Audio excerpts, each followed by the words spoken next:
I used to spend the night in hotel parking lots. What was I gonna do? I ain't had nowhere to stay, so I lived in the car. I had $35. And I said, come on, God, man, I've been trying to make this dream come true. You done left me out here like this. And I was crying so hard that he just said, I didn't like hear a voice or nothing, but he spoke to me, and however he said, if you get up, I'm gonna take you places you ain't never been. Now I was finna quit. So I said, skip it. I'm gonna quit anyway. So I got in my car, I went to a payphone, and I was gonna call my dad. You remember back in the day where you could punch in a code and call your answering machine and get your messages? So I called and I punched in the code, and it said, doop. He said, hey Steve, this is Chuck Sutton with Showtime at the Apollo. We saw a tape of you. You're very funny. If you could get here Sunday night, we'd love to put you on television. Call me back, let me know if you can make it. So I hung the phone up, I'm crushed, because my whole dream of being on TV, and I couldn't get to New York. I got $35. How I'm gonna get to New York? I can't make it. So I'm standing there at the phone booth and tears just coming down my face. I said, God, so that must be a sign for me to go home. Cause this it, I ain't even got the money to go to the Apollo. My whole thing, I wanted to be on TV, I couldn't even make the dream come true.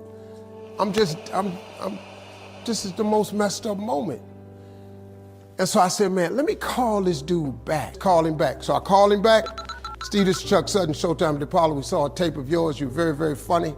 Look, we have an opening Sunday night at Showtime at the Apollo. If you can make it, we'd love to put you on TV. I said, it's this Sunday. Before I hit the button, I heard, doop, you have another message. Now, it wasn't there before. So I punched my code in, I listened to the second message. It said, Steve Harvey, this is Tom Sobel from the Comedy Caravan. This was a Thursday. He said, I have a gig in Jacksonville, Florida on Friday night that pays $150. If you can get there Friday night, you'll make $150. So I called him back and I said, hey, Tom, did you get a gig away? He said, no, it's still available. He said, can you get there? I said, I'm in Pensacola, Florida. I'm 3.5 hours away. So I drive to Jacksonville, Florida, and that night I made the 150. The club owner said, man, you funnier than the guy we hired. If you stay tomorrow night, I'm gonna give you another $150. So now I got $300 now. So I get on the phone, I call Chuck Sutton. I say, hey man, is the gig still available at Showtime at the Apollo?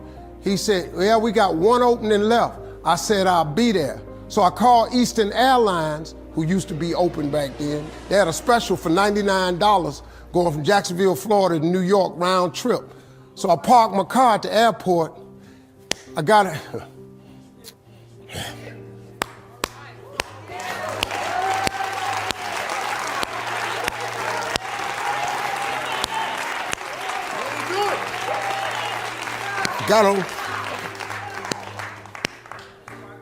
Got on plane, flew. Everything I had was in 2 bags. Got to the Apollo. I said, hey man, I'm here. I got there at 11 o'clock in the morning. He said, you can't stay here because you don't come on to the late show tonight. I said, man, I ain't got nowhere to go.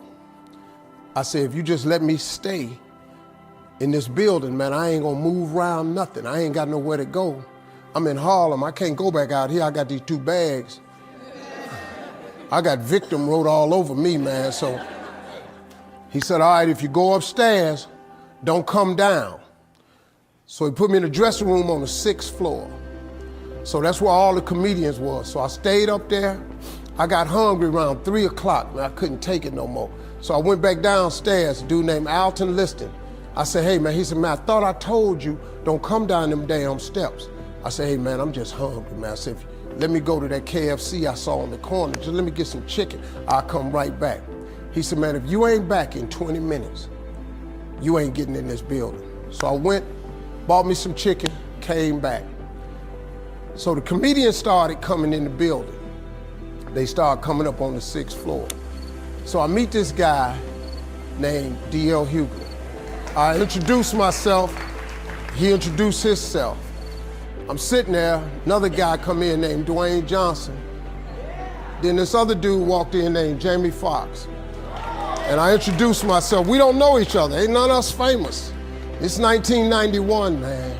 They gave everybody the lineup. I was on the last show of the night. I don't go on to 11 at night. I done had this 4 pieces of chicken.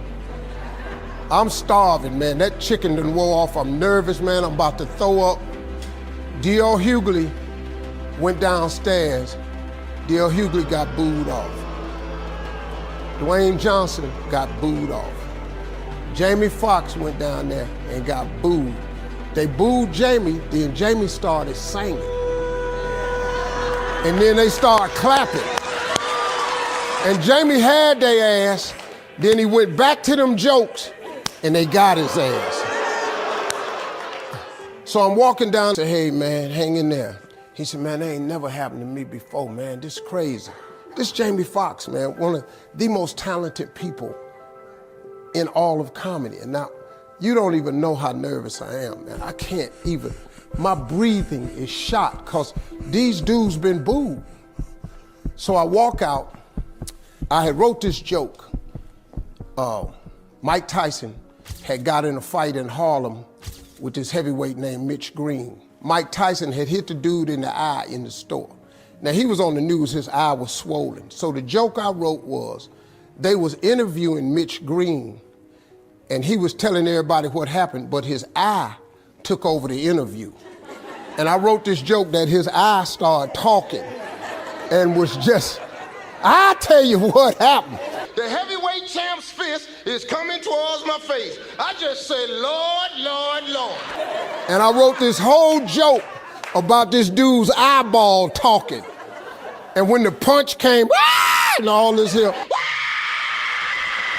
the Apollo, man, they went crazy. They lost their mind. I got a standing ovation, man. I walked off stage, man, just started crying.